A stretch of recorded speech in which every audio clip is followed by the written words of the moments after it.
व्यवधान मत कीजिए। देखिए शहजाद जी और दानिश जी को। हाँ। देखिए ऐसा है कि चयनात्मक कमिटमेंट टू कॉन्स्टिट्यूशन हमेशा रहता है। जब चुनाव जीतते हैं तो ये वायनाड में तो चुनाव आयोग की तारीफ करते हैं, वरना कुत्ता हो जाता है। जब केस जीतते तो जुडिशरी ठीक होती है, वरना जुडिशरी आग लगा रही है, जुडिशरी ने हमें चुनाव हरा दिया, ये कहते हैं। उसी तरीके से जब कोई विक्टिम मुस्लिम हो और स्टेट भाजपा का हो तब तो चीख के बोलना है, और जब कोई विक्टिम हिंदू हो, करने वाला मुसलमान हो, तो उस पर एकदम खामोश हो जाना है। गोधरा इसमें कन्विक्शन हुई, साबरमती फिल्म का विरोध कर रहे हैं भाई, एक फिल्म बनी है वो भी ट्रूथ पर, उसका विरोध कर रहे हैं। सुप्रीम कोर्ट ने तो विरोध क्या ही किया, और वो कांग्रेस के नेता थे। पेल्टिंग हो गई वहां, पत्थरबाजी हो गई जेएनयू में, और यूसी बैनर्जी रिपोर्ट बनाकर तो ट्रूथ को सप्रेस करने की कोशिश की गई। तो कार सेवकों की कोई चिंता नहीं थी। पर मैं दूसरे पॉइंट पे आना चाहता हूं। इन्होंने कहा कि मैंने उनको संविधान हत्यारा बोला, मैंने गलत किया। मैंने तो मात्र लालू जी और सपा के नेताओं को कोट किया।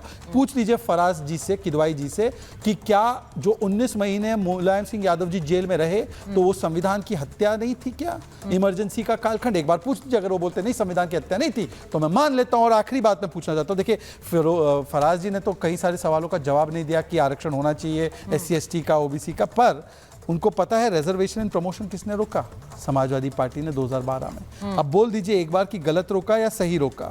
और सुप्रीम कोर्ट की बड़ी बातें करते ना, तो बताइए 3 तलाक का फैसला मानते हैं? शाहबानो का फैसला क्यों पलट लिया? और संविधान की मानते तो एक बार बोल दो UCC के साथ हो, और इधर उधर मत भागना, पीछे मत देखना किताबों में, बोल दीजिए UCC के साथ हो, खिलाफ हो। फराज जी ये बड़ा डायरेक्ट क्वेश्चन है, मैं फिर कहूंगी, अगर संविधान की दुहाई लोग देते हैं तो इस संविधान की नजर में सब एक हैं, तो इसीलिए जब हम कहते हैं कि UCC की बात करते हैं तो उसके समर्थन में एक नहीं हो पाते हैं। मैं दानिश जी के पास चले जाऊं पहले, क्या दानिश जी इंतजार कर रहे हैं? फराज जी आ जाऊं, एक डायरेक्ट क्वेश्चन लूंगी, या आप बोलना चाह रहे हैं? पहले जल्दी से बोल दीजिए। सोचने का टाइम भी दीजिए, कहाँ बोलेंगे? ठीक है, उन्होंने कह दिया। हाँ, आगे आगे आगे आगे ले जाइए दानिश जी के पास, तब तक आप सोच लीजिए अपना जवाब। दानिश जी संविधान का मतलब क्या? संविधान का मतलब क्या UCC नहीं है?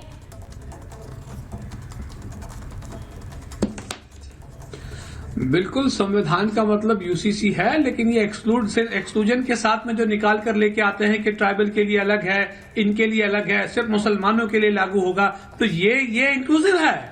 मुझे यही तो जवाब दे दीजिए। दूसरे नंबर की बात मैं इनसे ये पूछूं, देखिए दूसरे नंबर की बात, देश के प्रधानमंत्री मोदी जी बातें बड़ी करते हैं पसमानदाओं को लेकर। जैसा कि उन्होंने आरक्षण की बात कही, तो बहुत बड़ी बड़ी बातें करते हैं कि पसमानदाओं के साथ में बहुत मतलब अच्छे तरीके से वो करना चाहिए। तो मैं ये कह रहा हूं कि आप तो इतनी नफरत करते हैं नेहरू जी के कार्य पद्धति से, तमाम चीजों से। आर्टिकल 341 के अंदर में जो ईसाइयों को और मुसलमानों को, हालांकि बाकी सारे लोगों को भी वक्ती तौर के साथ में मिला, उस वक्त तो सभी के राइट्स जो थे वो वायलेट कर दिए गए थे। बाद में सिखों को मिले, बौद्धों को मिले, तमाम लोगों को मिले। तो आर्टिकल 341 पे आप बहाल कर दीजिए ना समानता के साथ। तो आपको सिर्फ UCC, इनका भी प्रॉब्लम यही है, इनको सिर्फ UCC अच्छा लगता है। आर्टिकल 341 में मुसलमान और ईसाई उसमें पीड़ित है, वो अच्छा नहीं लगता। उसके बाद सवाल आगे यहाँ ये खड़ा हो जाता है कि जब भी सवाल उनसे आप पूछते हैं, अभी वहां की बात कर रहे थे बंगाल की, बंगाल में इनसे ये पूछे कि लॉकडाउन के बाद पश्चिम बंगाल के जब चुनाव चल रहे थे, इलेक्शन कमीशन ने ऊपर हलफनामा दिया कि भाई देश के प्रधानमंत्री खुद इसका हनन कर रहे हैं, तो उसमें कोई कार्रवाई हुई थी? नहीं हुई थी। तो ये जो दोहरे मापदंड है, संविधान ये अपनी तरफ से बात करते हैं, कांग्रेस अपनी तरफ से बात करती है, इसमें पिटता है मुसलमान, दलित, आदिवासी। पर आज तो अखिलेश जी मुसलमानों की बात कर रहे थे संसद में, आप उन पर आरोप लगा रहे हैं। वो तो आज तो अखिलेश जी मुसलमानों की बात कर रहे थे संसद में। अच्छा, या फिर आप वेट कर रहे हैं कि आपके नेता जब बोले? अच्छा, जवाब सुनिए, तब उस पर आप उसको सही कहेंगे। उन्होंने कहा कि अल्पसंख्यकों की हत्याएं हो रही है, उनके साथ नाइंसाफी हो रही है, वो सही बोल रहे थे, गलत बोल रहे थे अखिलेश जी? अब जवाब तो सुन लीजिए। हाँ। जवाब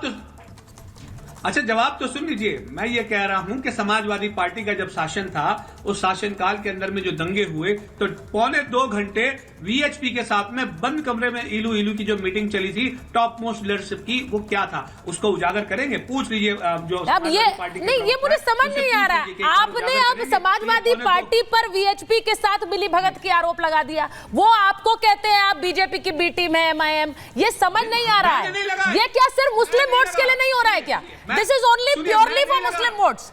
वो मुसलमानों की आवाज संसद में उठाएंगे तो आप उन्हें गलत कहते हैं। सिर्फ ओवैसी साहब सही करते हैं मुसलमानों के बारे में। सुनिए, वो अगर ओवैसी साहब उठाएंगे तो वो गलत बता देंगे। अच्छा सुनिए, हाँ। मैं ये अच्छा सुनिए, तो अब मेरी बात तो सुनिए। देखिए, ओवैसी साहब के मामले में तो मैं आपको एक बात कह दूं कि आप पार्लियामेंट के अंदर का सेशन का एक एक लम्हे का इस्तेमाल बैरिस्टर असदुद्दीन ओवैसी साहब बाखूबी करते हैं। बाकी सारे लोग भले हंगामा करते होंगे, लेकिन एक एक लम्हे का इस्तेमाल पार्लियामेंट का वो बाखूबी इस्तेमाल आपके नेता हैं, आप तो यही कहेंगे, आप यही कहेंगे क्या? अखिलेश जी के बारे में फराज किदवई साहब ये नहीं कहेंगे क्या? कहेंगे, वो यही कहेंगे। लेकिन मुझे तो बड़ा क्लियर दिख रहा है ये सब मुसलमान वोटों के लिए हो रहा है। दानिश कुरैशी साहब, आप बता दीजिए, उन्होंने आज मुसलमानों की बात देश की संसद में कही। आप कह रहे हैं वो इलू इलू कर रहे थे वीएचपी के साथ, आप ये आरोप लगा रहे हैं। फराज किदवई साहब यहाँ हैं, शहजाद। अरे हाँ बिल्कुल, एक मिनट, मैं चाहती हूँ इस पर बात होनी चाहिए, क्योंकि वोटर भी देख रहा है भाई, वोटर देख रहा है वो कौन किसका हितैषी है। संविधान पर चर्चा तो इसीलिए हो रही है। एक चीज तो भूल ही गए हाँ। कि यहाँ पे ऐसा कंपटीशन है कैप का। कैप मतलब कॉम्पिटिटिव अपीजमेंट पॉलिटिक्स का। कि ताहिर हुसैन को ले लिया इन्होंने। अब पता नहीं वो पत्थरबाजों का कॉन्टेस्ट करवा रहे दिल्ली में, कौन ज्यादा पत्थर फेंकता है वो हमारे सदस्यता ग्रहण कर ले। अरे आपने लिया है यूएपीए के अक्यूज को, ये फैक्ट है और ये बहुत सीरियस है। मैं भले ही इस पे हंसी, लेकिन बहुत सीरियस बात है। मरवाने वाले को आपने पार्टी में ले लिया, ग्रीन कारपेट लगा के ले लिया। अब सुन लो, अब पत्थरबाजी मत करो यहाँ पे। यहाँ पर पत्थरबाजी नहीं चलेगी आपकी, शाब्दिक पत्थरबाजी नहीं चलेगी। ताहिर हुसैन जैसे आतंकी जिहादी प्रवृत्ति के इंसान को आपने टिकट दिया। अब सुन लो दानिश जी, सुनना भी पड़ेगा। ठीक है दानिश जी, ये ताहिर हुसैन के लिए ऐसे रो नहीं सकते, बिलक नहीं सकते, सुनना पड़ेगा। ये अरे इनका नाम कैसे बदल गया? फराज नहीं, ये दानिश है, दानिश है इनका। अभी ये फराज मोड में नहीं है। अभी सुन लीजिए।